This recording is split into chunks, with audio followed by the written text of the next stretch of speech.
Good morning, সবাই কেমন আছো? আশা করি সবাই ভালো আছো।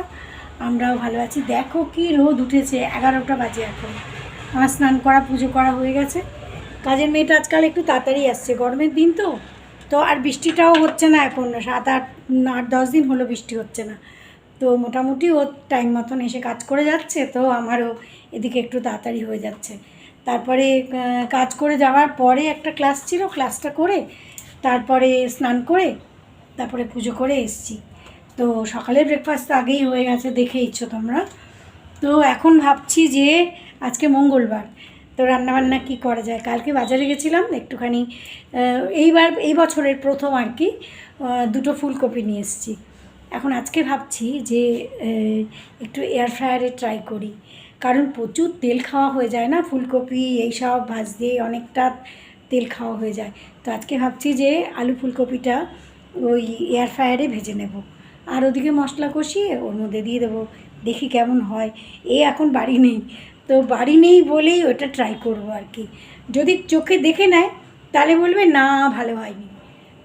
এর আগের দিন আমি বেগুন ভাজা করেছি, তো একটুও বুঝতে পারিনি। তো যাই হোক, তো আজকে দেখি এখন রান্নাবান্না কী করি। আজকে তো নিরামিষ।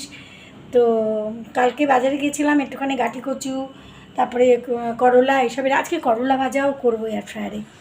জাস্ট একটুখানি ভাপিয়ে জলটা ফেলে দিয়ে, যেটা আমরা কড়াইতে তেল দিয়ে করি ওইটাই এয়ার ফ্রায়ারে করবো, জাস্ট একটু তেল ব্রাশ করে। চলো রেডি হই। করলাগুলো কেটে একটু নুন হলুদ মাখিয়ে জাস্ট একটুখানি স্টিম দিয়ে নিয়েছি। তারপরে এই যে এয়ার ফ্রায়ারের মধ্যে এই সিলিকনের ট্রেটা বসিয়ে করলাগুলো পিসগুলো একটা একটা করে সাজিয়ে দেব। সাজিয়ে দিয়ে তারপরে আমি যতটা নিয়েছি করলা তার ওই দুটো ব্যাচে করতে হবে, একবারে হবে না হয়তো, মনে হয় দুবারে করতে হবে। তো মোটামুটি এগুলো সাজিয়ে দিয়ে ওপর দিয়ে একটুখানি তেল ছড়িয়ে দেব, মানে হাফ চামচের মতন একটু তেল ছড়িয়ে দেবো, ব্যাস। তাহলেই তারপরে এই এয়ার ফ্রায়ারের মধ্যে 160 ডিগ্রিতে ওই 10 মিনিটের মতন দিয়ে দেবো। তারপরে যখন 5 মিনিট বাদে একটু নাড়াচাড়া করে আবার উল্টে দেব, তাহলেই মোটামুটি হয়ে যাবে মনে হচ্ছে। তো এক 10 মিনিটের জন্য দিয়ে দিয়েছি 160 ডিগ্রিতে। তো দেখা যাক, এই 5 মিনিট হয়ে গেছে। 5 মিনিট পরে দেখো একটু হালকা হালকা রঙটা চেঞ্জ হয়েছে। এবার আমি এগুলোকে উল্টে দিচ্ছি, উল্টে দিয়ে আরও 5 মিনিট লাগিয়ে দেবো, তাহলেই আমার মনে হয় হয়ে যাবে। এরকমভাবে আমার যতটা করলা নিয়েছি না, আমার মনে হয় দুটো ব্যাচে লাগবে, দুটো ব্যাচে হবে। যদি মামুন আসার কথা, যদি আসে ওই জন্য, না হলে তো আমাদের এই কটাতেই হয়ে যেত দুজনের।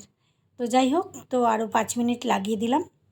টোটাল 10 মিনিট হয়ে গেছে। দেখো আমি এই বার করছি ট্রেটা, দেখো কি সুন্দর করলা ভাজা হয়েছে।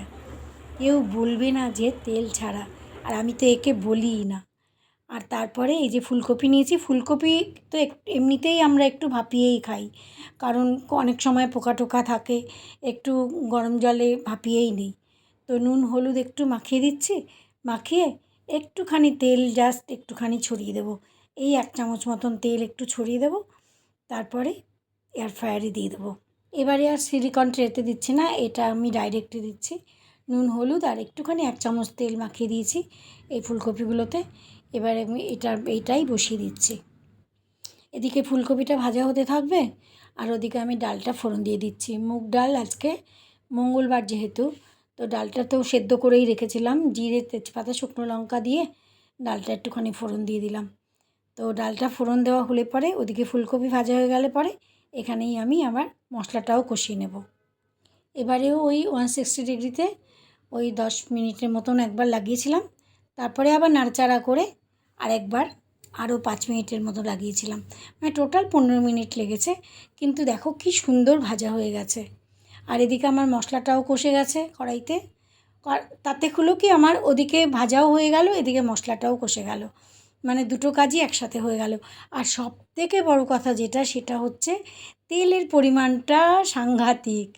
মানে ফুলকপি ভাজতে আমাদের কত তেল লাগে, সেই তেলের পরিমাণটা, মানে 1 চামচ তেলে আমার ফুলকপিগুলো ভাজা হয়ে গেল।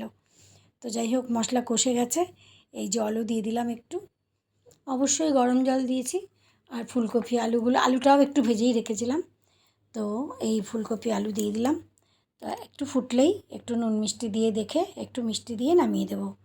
আর একটু গরম মশলা তো দেবই। আমার রান্না কমপ্লিট। ঝন্টুকেও ডিম খাইয়ে দিয়েছি, ও আজকাল শুধু ডিমই খাচ্ছে। আর এখানে দেখো আমাদের আলু ফুলকপির তরকারি, ডাল, উচ্ছে ভাজা আর শসা তো যেমন রোজকার থাকে সেরকমই। জানি না বুঝতে পারবেন আমার মনে হচ্ছে। তো ঠিকঠাকই হয়েছে, ভালোই হয়েছে খেতে।